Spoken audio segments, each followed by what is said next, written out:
आप हमारे फूलचंद मराबी, पिता माता कुसुम, नरसू मराबी, सुमित मराबी जी, बिंदिया मराबी, मराबी परिवार की ओर से 20 रुपया राशि का प्रेम भेंट प्राप्त हुआ है। पार्टी की ओर से लाख लाख धन्यवाद। सेवा जो है और कामना करते हैं धरती माँ से दिवंगत आत्मा जहाँ कहीं भी इनकी आत्मा को शांति मिले, सांत्वना मिले। और लीजिए आप सभी से विदा लेंगे। एक कड़ी के बाद एक गीत संगीत के बाद प्रस्तुत है।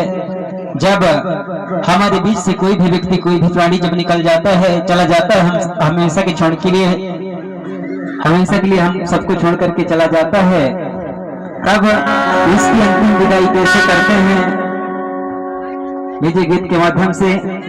और यह प्रस्तुति सभा की कड़ी पर अरे कटन बांस के खुरा पटी रघुना के खटोली, खटोल के ऊपर मचोली, मचोल के ऊपर मोरे बापड़े। जब वह प्राणी जो यह शरीर गुजरा है इसे छोड़ करके चला जाता है, तब इसकी अंतिम विदाई कैसे करते हैं गीत संगीत के माध्यम से प्रस्तुत है। यह अरे कटन बांस के खुरा पटी गुजरा के खटोली, खटोल के ऊपर मचोली, मचोल के ऊपर मोरे बापड़े। या मुर्दाना देख देख सल कभी ना पायला कान छोड़ी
सानी कभी ना साला कान का